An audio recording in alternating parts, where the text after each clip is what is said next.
is Maralee Burnett. I am your astrologer, back with the messages for the week of July 7th. And of course, it's another action-packed week. There's in fact so much to talk about this week that I'm going to break out this video and give you a separate one for the full moon in Capricorn, because I really want to talk about Uranus moving into the sign of Gemini, and that happens on Monday, and I want to give you a breakdown by sign, but I don't want to also bury that with Capricorn full moon that happens and a Saturn retrograde. Like I said, there's so much going on this week that I'd love to give you all the details, but it would be much more helpful if you click on that subscribe button so that you make sure you don't miss any of the things that I record, and consider booking a session with me because of the fact that throughout the summer, all the planets that are going retrograde are really going to cause us to go within and do review and take a look at what's shaking us up in our life, where we feel a need to break free, where we feel a need to restructure. There's so much to look at, and we'll have eclipse season. So this is a very potent time that we are about to go through, and you're going to want to be prepared. So again, thank you for liking, commenting, subscribing, sharing my work, and visiting my website for all of the written content that can help support you through all of this work as well.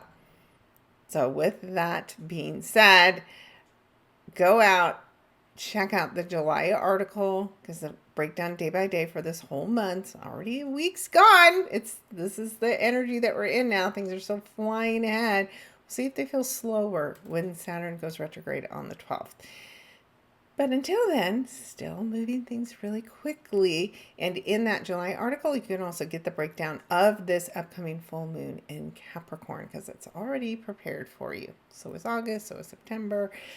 So I'm out there helping you. So let me know what else I can do to support you. All right. We're just going to charge right in, because again, so much to talk about today. I'm going to do probably a separate webinar for my little group of people that love to listen and support me, so that I can get even more details, because there's so much. As I started studying all of the history about Uranus, the Greek mythology about Uranus, all of the Roman mythology, right? All of that is very much woven into the stories and the energy of the planets that we're working with. This is how we know their story, their history, and how they impact us energetically is through the past. And as we look at Monday, July 7th, what we're seeing is first time since the 40s, we now are seeing Uranus in the sign of Gemini. And of course, the 40s were known for World War II. So it is a lot about conflict, right? Gemini is the twins. It's two sides. It's light. It's dark. It's communication. It's transportation. It's innovation. So we have so much ahead of us from now until 2033. We have this new experience, but we still have some work to do, and that'll happen later in the year when Uranus dips back into the sign of Taurus. And it was actually in the sign of Taurus while Uranus was retrograde that we started seeing the escalations that brought the U.S. into World War II, which of course is Pearl Harbor. Of course, it's the bombing of Japan, and that ended the World War. So much conflict, right? Which is a lot about Gemini, right? Two sides, that's conflict. So what will we see now in 2025? Because we're already seeing a lot of the conflict, right? We're seeing wars on the ground. We're seeing wars with finances, with tariffs. There's conflict, right? And the goal of any conflict is so that we can learn how to manage through the conflict, how to meet in the middle, how to appreciate both sides in some way. And that's what we're going to have to do. That's the work. So when we see a planet enter at 0 degrees, this, as you've heard me say, if you've been following me, is the preview, right? It's the pre-test. And you may see between now and August 3rd things that you need to uncover more as this planet progresses through, right? So we have this almost month ahead of us where we're going to be exposed to all this new energy has for us. We're going to have a reset of this Gemini energy for us as well. Keep in mind, we had Mars go through here. Anytime you have a planet that's gone through here, you get shown something, right? We've had Jupiter go through here recently. So we've been learning, which is very much a Gemini topic, through multiple planets. Well, now we're having our outer planet Uranus go through there. And these are things that are more cultural, right? The collective energy is what changes. There's a bigger involvement and a bigger storyline because of the fact that these are the outer planets. Now, Uranus is the planet of innovation and surprise and revolution. Einstein, right? The nutty professor type of energy, the wild hair, right? That's very Uranus. Think about somebody who got struck by lightning and woo, their hair is everywhere, right? This is eclectic, it's unique energy. And so when we combine that with Gemini, the themes of our thoughts, communication, transportation, and we will start to see things like AI progress. We will see things like I mentioned last week with transportation and hydrogen trains. We will see more robotaxi types of things, right? We may see hydrogen vehicles, right? Not just batteries that require resources, right? We have to get beyond what we're currently doing in order to become more innovative. That is the energy that we are working on. Some other important historical events which have more to do with helpful and positive communication would be the creation of the United Nations. So that was a result of World War. So when we think about the energy of Gemini and we think about the revolutions that happen, the conflicts, it's what we do afterwards that's really important. And so yes, it is likely that we will have several years of more conflict, but out of that conflict is the revolution. That is what advances us, what brings us together. So yes, we have to go through the ick in order to get to what will unite us once again. So there's hope, but we have work to do. And so there can be some ideas, again, a Mercury theme, that come to us, aha moments come to us when we have Uranus in the sign of Gemini. So these things that are big conflicts for us now may suddenly have a revolution, right? A resolution that's completely unexpected and comes out of left field, right? That all those things are possible. These are the times where we can have the greatest downloads, the inventions that can suddenly happen, the cures, right? Out of the sky, which is what Uranus rules, comes all of these opportunities. Who knows what will come out of the sky over the next 7 years? It is going to be something to keep an eye on, right? As well, will be the sky. So much to talk about. Like I said, I'm going to do a separate webinar on this. So if you join my website, again, MaraleeBurnett.com, I will let you know when I'm going to dive into this a little bit deeper. Like I said, talk about the mythology. But I'm going to talk about one piece of the mythology now as we kicked this off on Monday, July the 7th. This is Venus, and Venus entered here on the 4th of July. And this was the daughter of Uranus.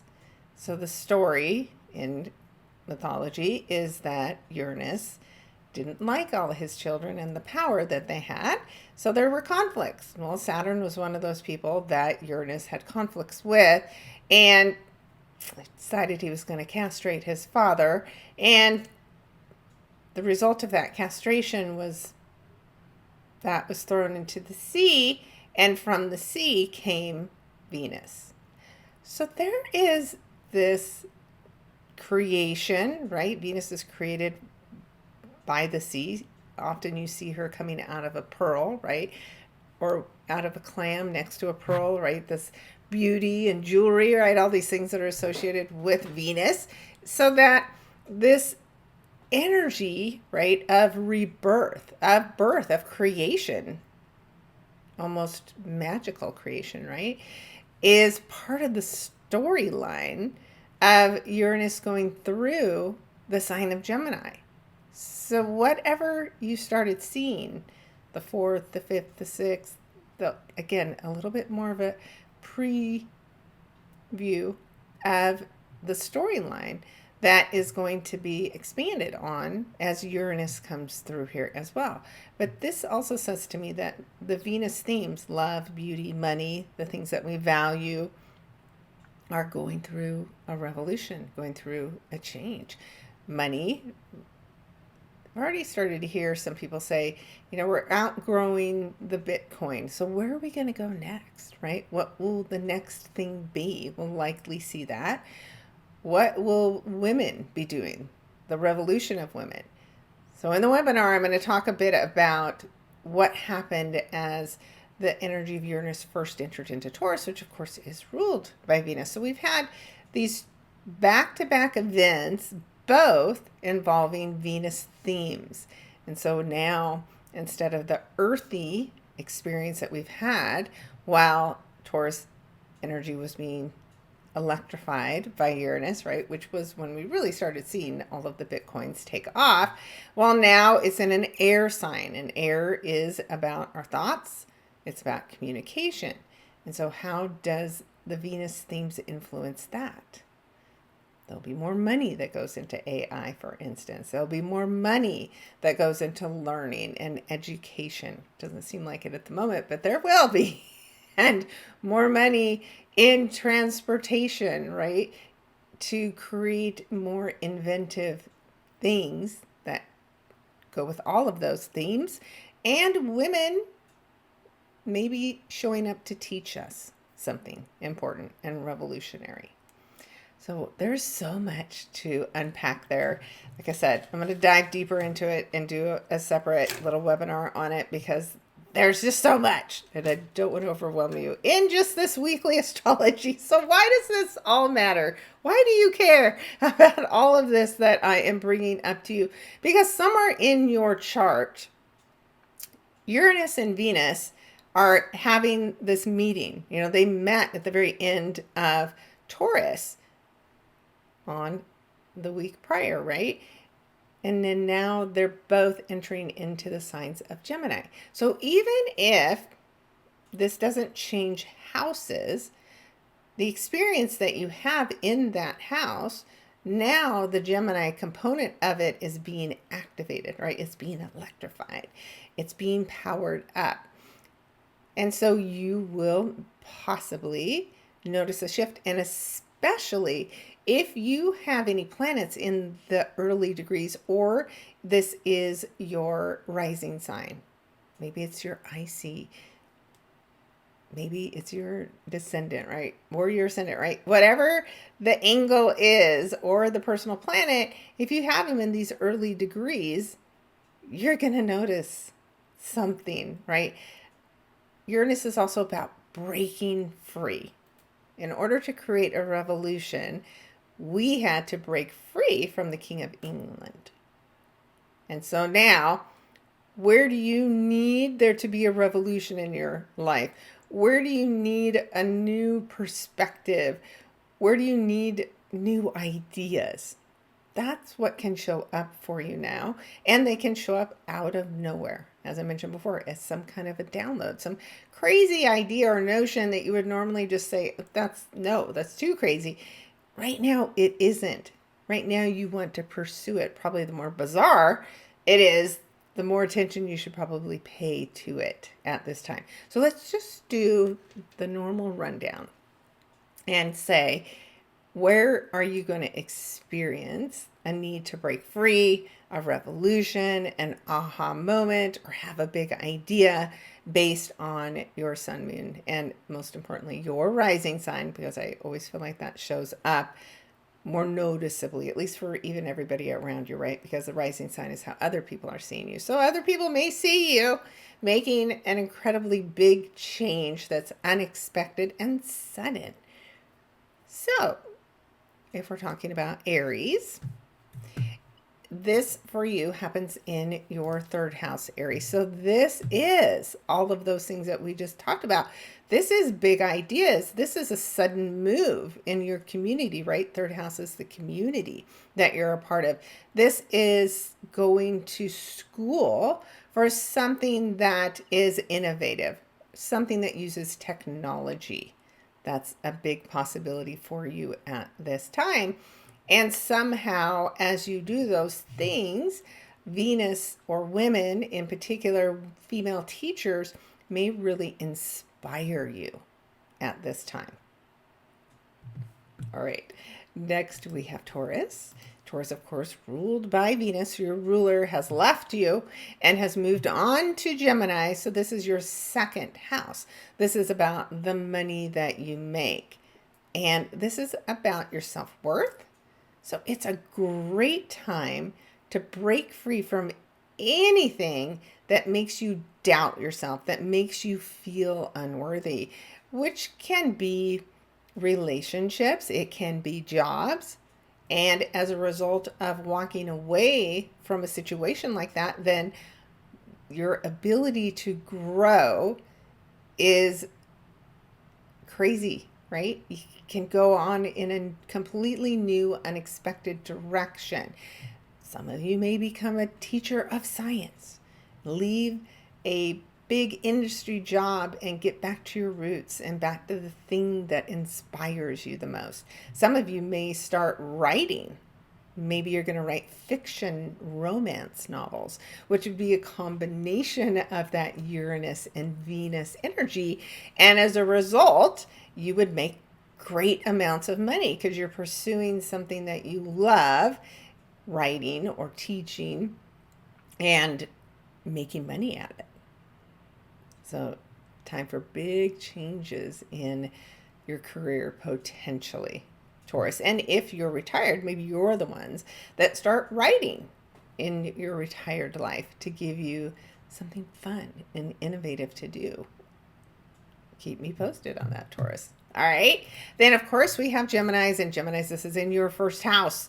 So, woo-wee, Geminis, you already are excitable and fun and entertaining. And now you've got Uranus in your sign for the next 7 years, right? So 7.5. It is a time really for you to break free, to become even more surprising and shocking and changeable, right? This is literally about exploring extremes to the left and to the right. You're really going to want to explore both sides of things. And this could be a time where you're constantly changing your looks, right? Because Venus rules beauty.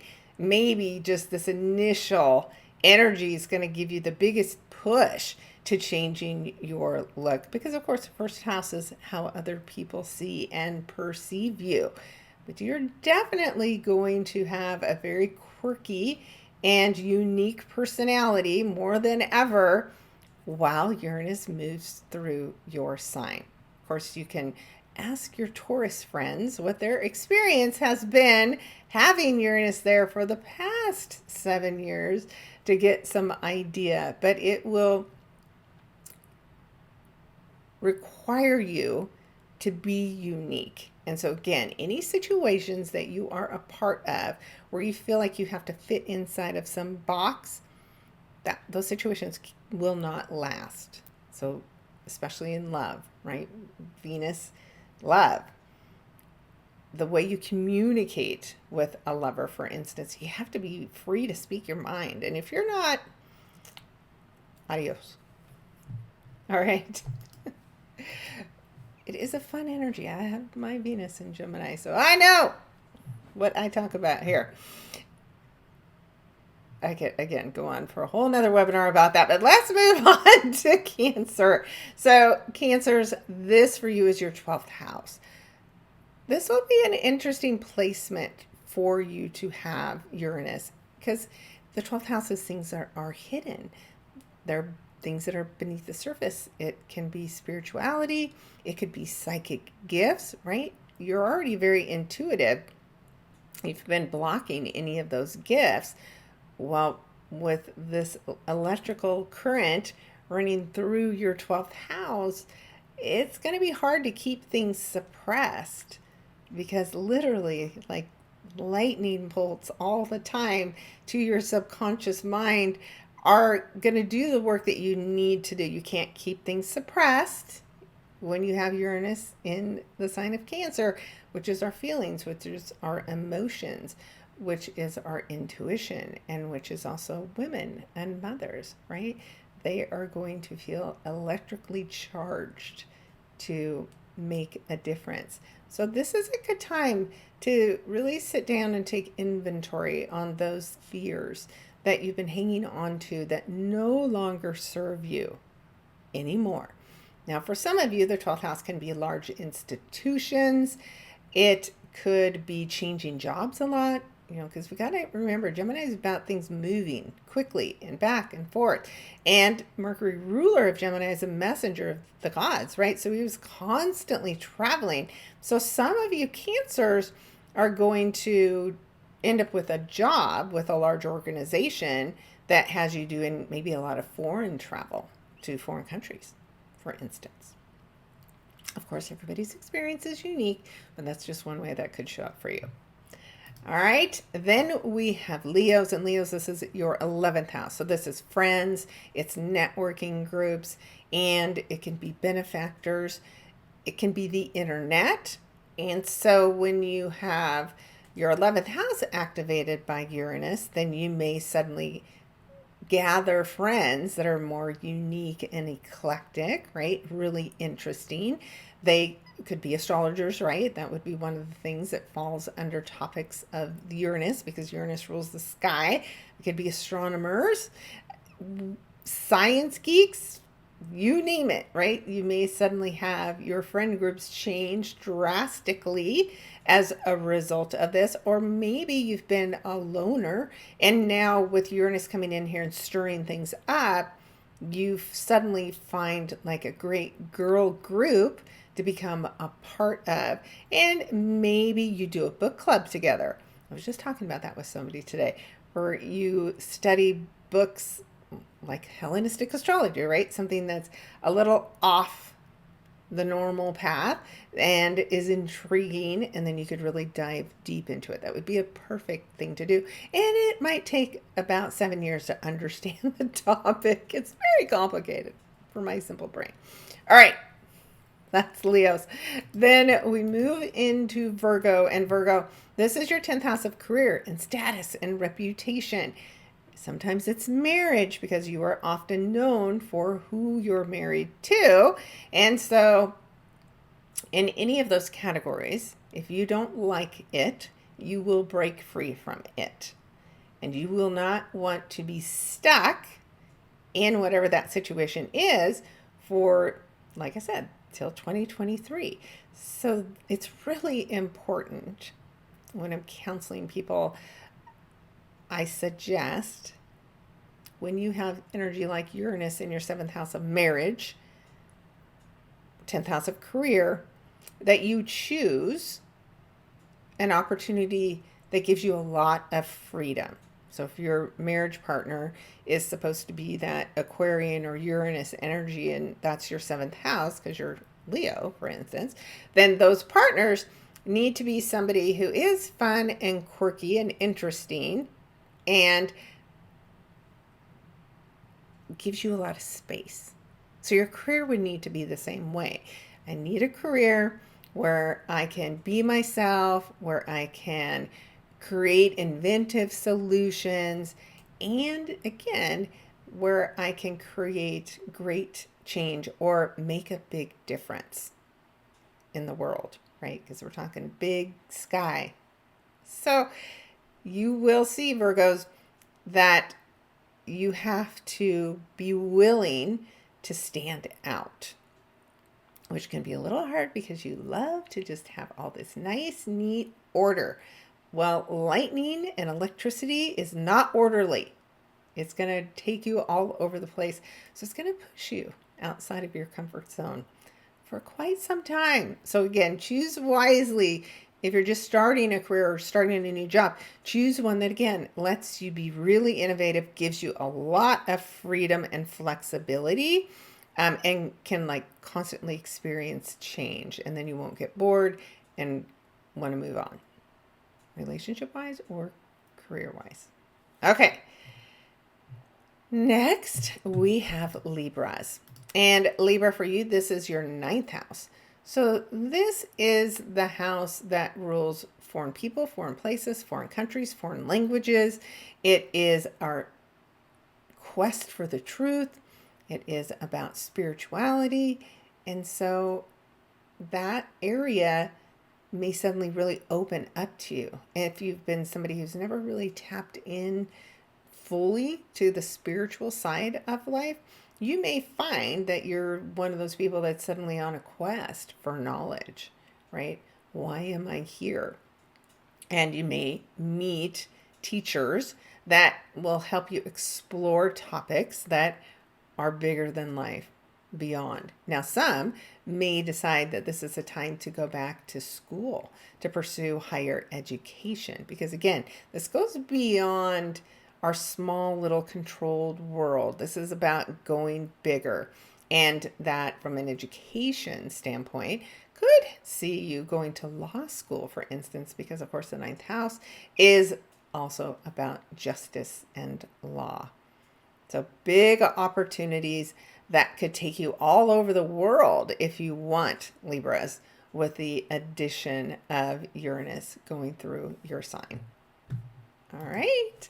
And then we have Scorpios. Scorpios, this is your 8th house, which you are the 8th house. So this can have you feeling even more like yourself. If you allow yourself to explore things deeply and with great curiosity, there can be huge transformations, but you're also going to be assigned, because this is the house of death and rebirth, where over these next 7 years, there's a lot of change coming. Now, it isn't constant, because of course we would be exhausted by that. But anytime that Uranus energy touches off on whatever your personal planet is here, sun, moon, or rising sign, then that's when you're going to notice you need to change something, and you need to change it pretty drastically and pretty dramatically. So especially you early born Scorpios, this already intensity is going to pick up.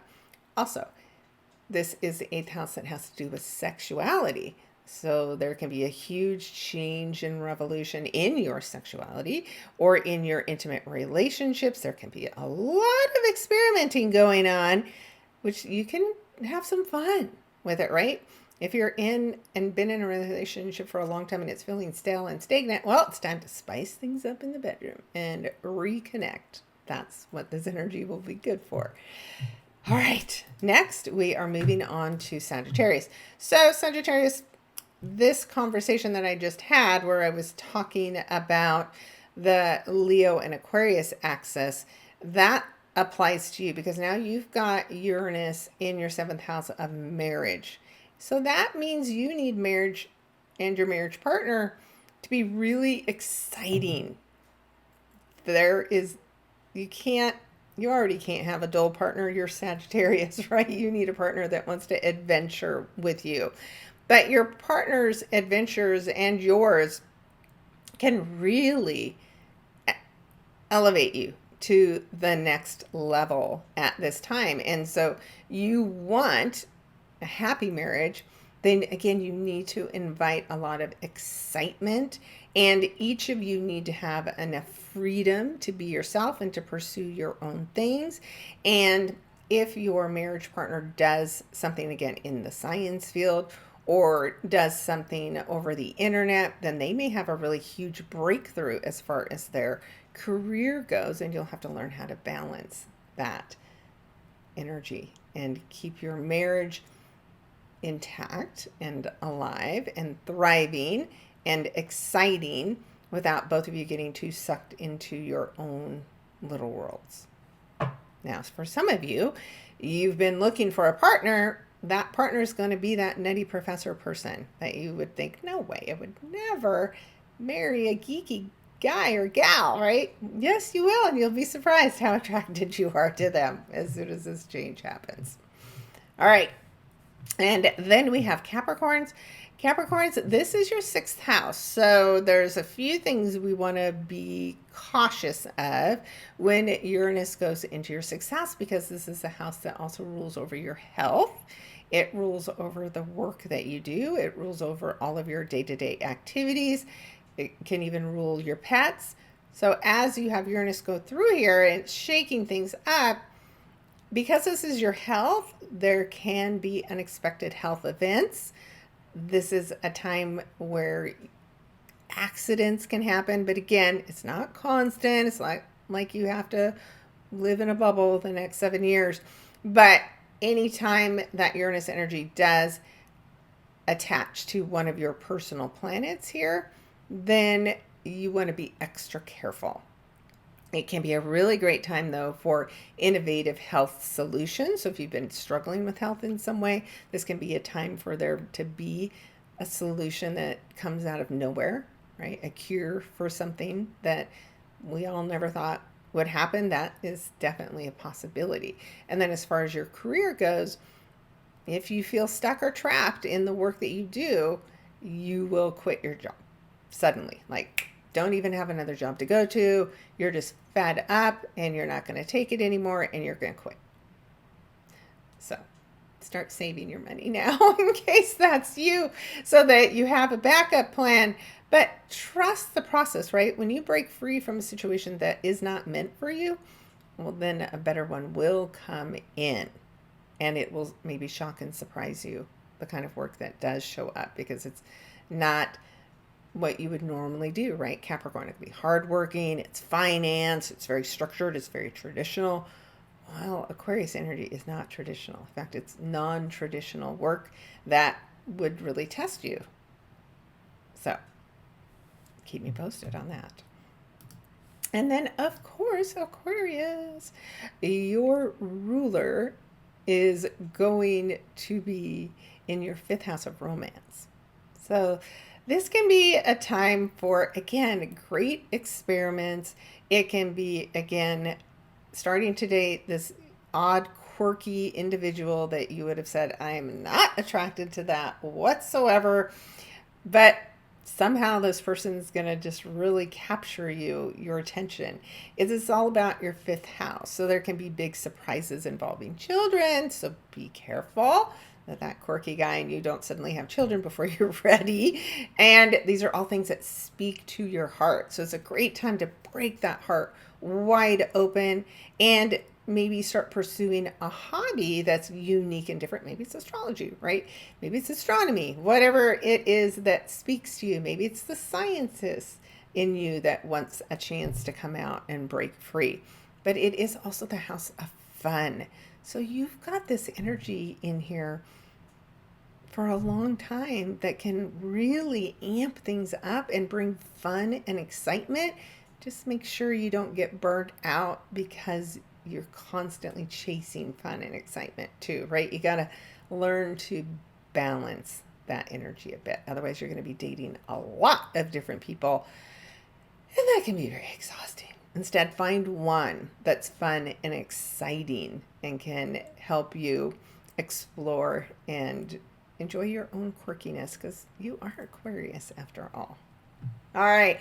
And last and never least, we have Pisces. And so these are shakeups in your 4th house. Now, this can have to do with your physical home, It would be a great time to do something inventive in your home, like solar, right? Then it could be a great time for remodeling. It is potential for surprising moves. There can be shocking events involving your mother, right? We're talking about the fourth house. And the fourth house is also your physical body, have things to do with your ancestors, like learning secrets about your ancestors. But of course, these things all could happen over the next 7 years. They're not all happening at the same time, but this shakes up your foundation, right? And that means you can break free from anything that, it's cement, your foundation, right? You feel stuck, you feel trapped there. Well, if you're not feeling like yourself anymore, then this is the time where you're going to break free from that rut. But definitely expect a lot of changes in your life related to all of those home and family topics. And again, anytime this touches on one of your personal planets that you have sitting in this fourth house, and if you don't have any, probably means this won't be as chaotic as it could be for some. But just know, as this energy interacts with any planets in your fourth house, then that house is really going to get lit up. So have fun with it. Instead, decorate with unique things in your house, right? Get some really crazy avant-garde art, right? Whatever impressionist, whatever it is, bring it in your house and give the energy something to do in your house instead of having it work on it. Always give the energy an assignment, and then it doesn't have to just work on you. Okay, so that is all the themes, right? We can blend in a little bit more with Venus in every house, but love, beauty, romance, right? Those are all things that combined with the energy of Uranus, you can assign, right? Give these planets work to do, direct the energy so that it isn't just the lightning bolt that's all over the place, right? I was just talking about Pisces here at the last one. Well, if I said Venus is beauty and Uranus is shaking things up in your fourth house, I would change the furniture around in my house. I would move it if I could, right?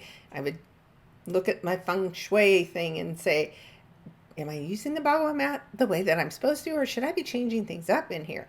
And just change things up, move the energy around in your house so that Uranus energy doesn't have to just explode in there all on its own, like creating piping issues with the water in your house. So check that too. All right. So those are just all some ideas. Of course, this depends on your chart and where all of this expansion and craziness is going to happen. But like I said, pay attention between now and August 3rd for some clues as to what that work might look like for you between now and 2023. And know that you get a little break later in the year when this Uranus energy dips back into Taurus. But keep in mind what we've been seeing the last month of Uranus and Taurus, because that's what we're going to have to come back and revisit. And it's going to be fun. I'm sure of it. All right. So that is Monday the 7th. Whew, that was a lot. Now let's take a look at Tuesday. And while we don't have anything new to talk about here on Tuesday, I do want to bring up the fact that we do have Mercury in pre-shadow still. So as of last Monday, on the 30th, that was when Mercury hit 4 degrees of Leo, and that was when it was pre-shadow. I personally have noticed it has been already feeling like a Mercury retrograde. And it's very frustrating. So that tells me it's really going to become frustrating once Mercury officially goes retrograde. So be prepared for that. And you can look at the last week. What have you been seeing? Again, remember, pre-shadow means a preview of whatever you're going to have to review for the next 3 weeks. So we still have between now and the 17th of July to see the full story. But we have so much coming up that we're going to talk about here too, that is going to affect the Mercury retrograde. So we're already seeing Venus going to the sign of Gemini as part of the pre-work. We're seeing Uranus going to Gemini as part of the pre-work. And we're about to see Saturn slow down to go retrograde, and a full moon in Capricorn. All of these things are part of our Mercury retrograde work, which says to me, it's going to be a very intense 3 weeks with a lot of changes coming our way. So while it's not happening only on Tuesday, I'm just calling it out because we're about that midway point now. So it's if you haven't been tuning into it yet, really pay attention. The rest of the time, we have 9 more days before this goes retrograde, and see what's going to show up for you. All right. So really, that's what we're talking about on Tuesday. And you're going to notice that there is nothing changing this week. Your most activity is just the moon as it moves, and it moves, of course, the quickest and every couple of days into a new sign. We may notice some conflicts on Wednesday as the moon in Capricorn, that government energy, is conflicting with home and families. Wow, I wonder what that could be about here in the, US of A. So I am certain we are going to hear more about what these cuts could do to home and families. But remember, we can just keep control over what we can control and don't escalate things that aren't going to change overnight. Let's be patient and go through the process together. All right. Let us move ahead to Thursday. Again, this is, I believe I mentioned this last week briefly as things that were coming up for this week. The beginning of this really harmonious energy that, of course, happens with this full moon in Capricorn. And so while we have the sun in Cancer and the moon in Capricorn, of course, that creates an opposition. And that opposition, of course, creates the full moon because now the moon is fully illuminated by the sun. That tension creates an ending. It helps something come to completion, whatever house you have this in. And I will do a separate recording so that we can talk about the house that you have this in. That ending, that conclusion is fated because both the sun and the moon are speaking in harmony with the north and the south node. So, positively, fate is stepping in to end something in your life that is in this topic of the sign of Capricorn and whatever house this is for you, of course. So, let's just say it's Capricorn. This is your first house. This is something about yourself that you do not like. You don't like the way people see you anymore. And so you're going to change. Maybe this for you is your weight, right? Your health hasn't been what you like it to be. There's too much inflammation in your body. As a result of all that inflammation, you have put on 20 pounds and you want to get rid of it. You will find all of a sudden the right eating plan for you, the right supplements, the right people, the right motivators, right, will show up for you to help you make this huge change. Something that you've been wanting to do for a long time, and then finally you feel completely motivated and you'll stick to it. For others, it's your career, right? A huge change in your career if you work for the government and your role will come to an end. It's okay. Don't freak out about it. Something better is coming in for you as a result of this ending because it's fated. And the North Node in Pisces says, have faith. The South Node in Virgo says, stop trying to control all the outcomes. Let this unfold for you as it's intended. So as I mentioned, I'm going to record a separate video for this and I'll put it out before this, probably come out on Tuesday. So you have a few days to digest this video before you watch the one, but you can already look and you can already go read my article to know where this big ending, this fated ending is happening. And look at all the energy in the sky, right? There's a lot of blue lines. Those are sextiles and trines. They're supportive energy. The only opposition is actually the full moon. And we're even starting to strengthen this little mini triangle we have because of the fact that Uranus is now actually in the sign of Gemini and speaking in harmony with Pluto retrograde and Saturn and Neptune. So that their connection's even stronger now. This collab team behind the scenes is getting stronger by the day. So, wow. This is a pretty fantastic full moon in the sign of Capricorn, and I can't wait to break it down for you more. Let us move us ahead to Friday. So on Friday, you're just seeing the conversation continue with the sun. So sun is now exact in its success, right? This is fate stepping in to help shine a light on those families that may be struggling and under pressure, on moms, on our emotions, on our feelings, on women. Something important going on. And women, mothers, are in the spotlight, and that spotlight is faded in some way because the North Node is where we're heading. The South Node is where we need to let go of, we need to learn from in order to move forward in some way. This could be an artist, this could be a doctor. There's something about the feminine energy that is really strong.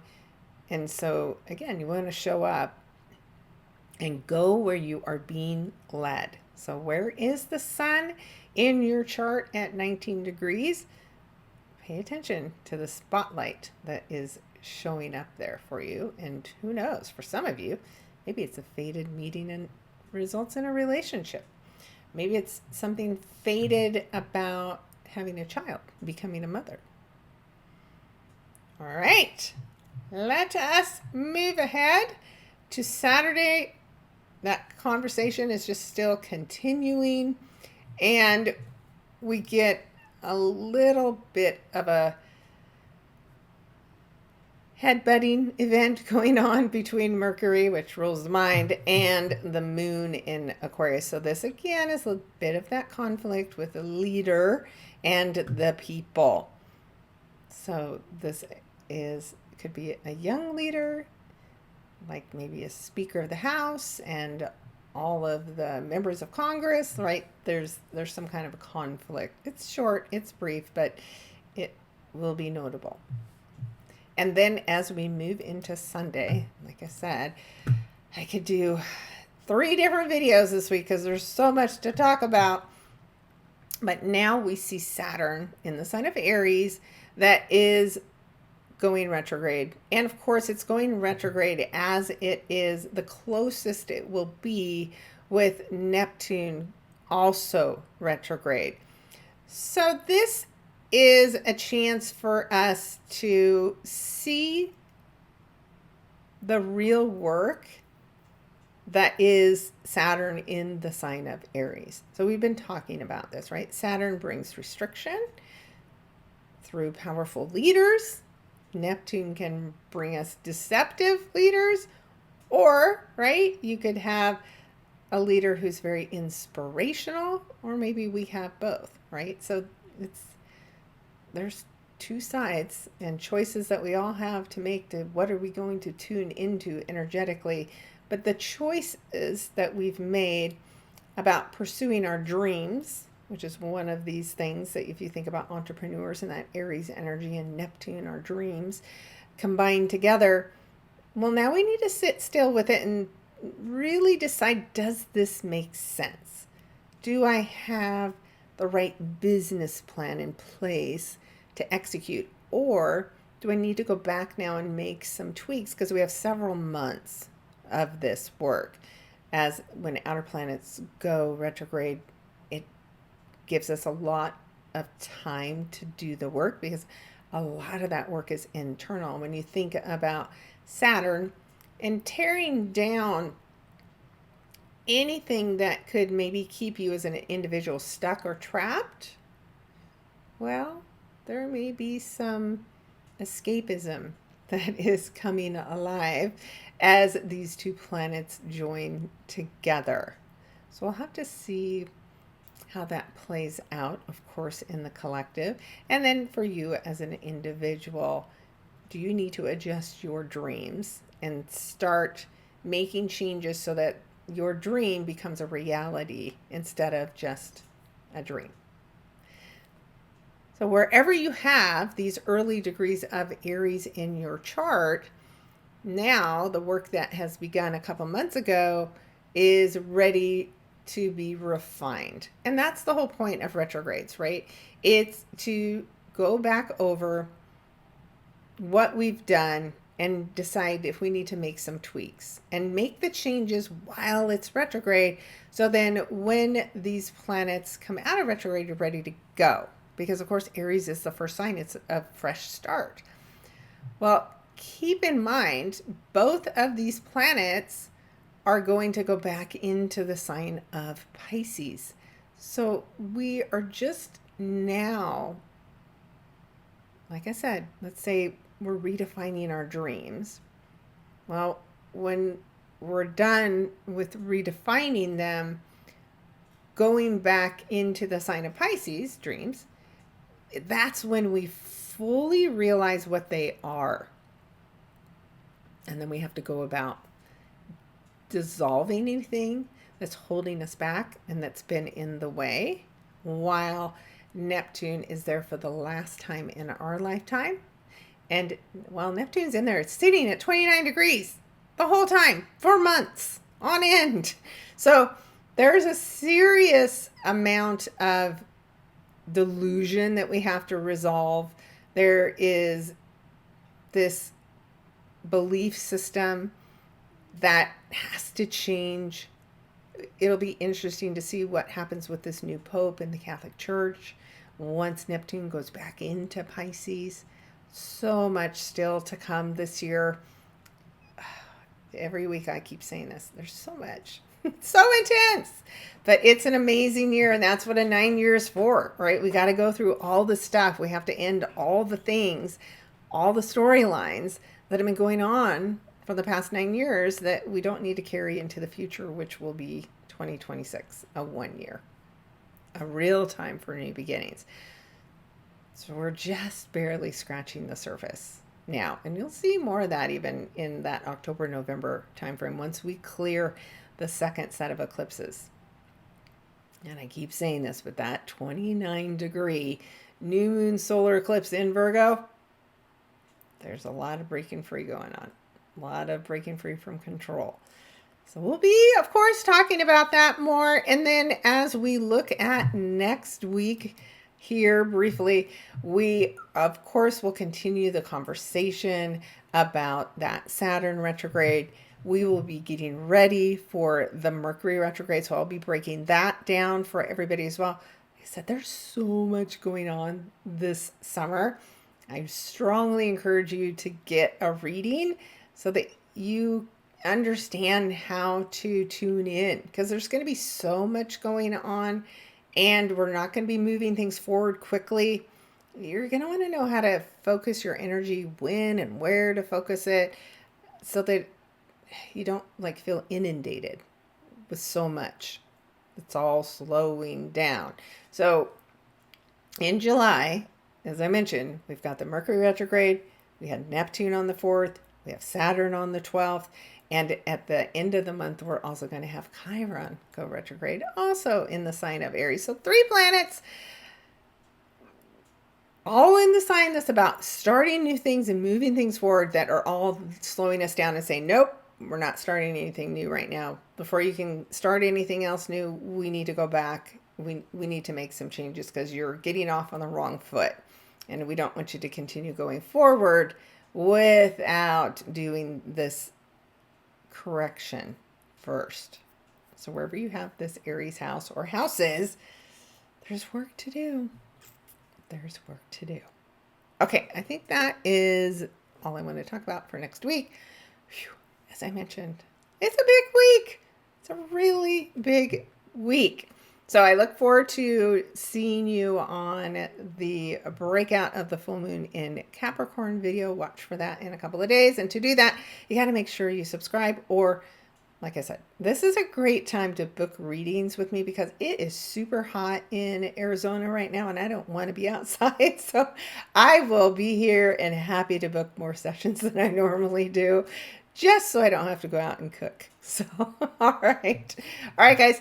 Thank you. I hope you had a safe 4th of July. The energy was a little crazy there, and sadly, some of the people in Texas had a harsh start to their 4th of July celebration. So I hope there is a lot better news coming out of that area by the time you're watching this video. All right, guys, take care, and I will talk with you next week. Bye now.